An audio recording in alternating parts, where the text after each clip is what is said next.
Welcome to the Bible Forum. I'm Warren Sprouse. We are in the midst of a coronavirus plague. Or maybe. You know what science knows about the coronavirus? It turns out quite a bit.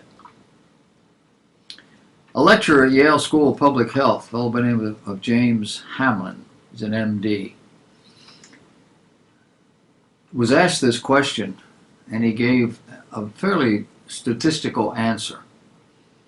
He says, given what is known about the death rate for this type of virus, we know that it is going to kill, statistically, about 2%. He says the current death rate is 1%. I'm assuming he's counting all the people that presumably have died to date around the world. The virus is called the coronavirus, or SARS, S-A-R-S. It stands for Severe Acute Respiratory Syndrome. It is SARS, C-O-V, coronavirus 2. Historically, the HSN1 type flu, we call it the avian flu, of this particular type, has a fatality rate of 60%. So on balance, ordinary flus kill hundreds of thousands of people each year without one page of global media coverage. This is just one issue, and this whole thing is just getting started. But to date, it seems that everybody has an opinion. Everybody's upset about it for one reason or another. The president's issuing all the right warnings, and he's in the process of ginning up the government to try to get ahead of it. But liberals and others seem committed to turn this into the next global catastrophe. They're even warning us that President Trump isn't taking it seriously. And as a result, he's not spending the money to get ahead of what is sure to be a global plague, killing millions of Americans. At the same time, the health official making pronouncements about the impact of the coronavirus, contrary to those offered by President Trump, is none other than the sister of former Deputy Attorney General Rod Rosenstein. Her name is Dr. Nancy Messonnier. She's director of the National Center for Immunization and Respiratory Diseases at the Centers for Disease Control and Prevention. If this turns into a global pandemic, it is expected that 40 to 70% of people worldwide will be infected. This means if you get it, you are likely to die. However, this type flu has killed a mere 455 people since it was originally discovered in 2013. You see, death rates tend to be high in underdeveloped and uncaring countries, but not in the Western civilization. The coronavirus, currently ravaging China and beginning to show up in other countries, is a brand new thing. According to Harvard epidemiology, you got to say that slowly, epidemiology professor Mark Lipschitz, speaking of its outbreak in China, says the likely outcome is that this will ultimately not be containable.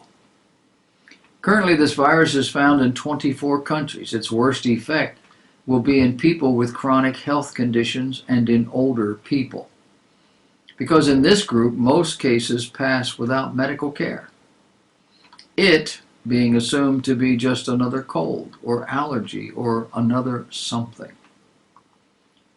A TV report recently, this week, from NBC TV indicated that most people will experience mild symptoms similar to a cold.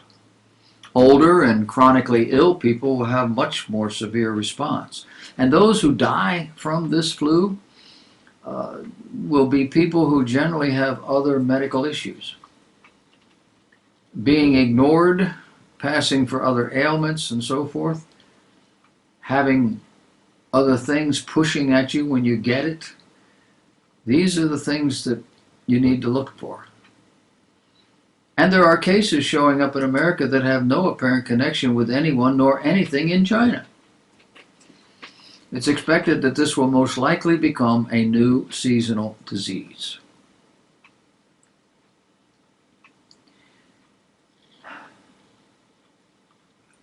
We will most likely take the cold and flu season and we will add this COVID-19 season to it. Currently, the Association of Public Health Laboratories in California, Nebraska, and Illinois have the capacity to test for it. And currently, there's no cure. The drugs we have require a long testing process to learn if they will be effective against this. And that testing period can be a year or more, and they haven't even yet begun. Pharmaceutical Corp Inovio has claimed it has a cure, but the experts say that the claim is technically inaccurate. It takes 12 to 18 months of testing to be certain and safe, and even then the claims are merely a guess. Then there's the manufacturing. Currently there are no facilities, no technologies to make or to manufacture and distribute a vaccine for this thing. And it's got a cost, a risk. It's both financial and legal that keeps companies from making these high-risk products. Today, Italy, Iran, South Korea are reporting quickly growing numbers of infections. Experts say we can look for third world countries to be added to this list. These countries are slower to realize and report since their people are not as mobile. The word you will hear most often is containment. This is what China did, forcefully in some cases, ruthlessly in others. But containment is not as effective nor as efficient as we might think. Efforts like these come with their own risks. Closed borders will kill more people than open borders. This disease must be viewed as everyone's problem if we expect to contain it or control it. But running off in all directions with your hair on fire isn't going to help. We're being told that the masks are of no value. It doesn't do any good to wear the mask. We're being told that a lot of the other things that people are doing, storing food and water because you're not going to be able to get it, or you're not going to be able to go out of your house because something's going to happen, the wind's going to blow, and you're going to get sick and die.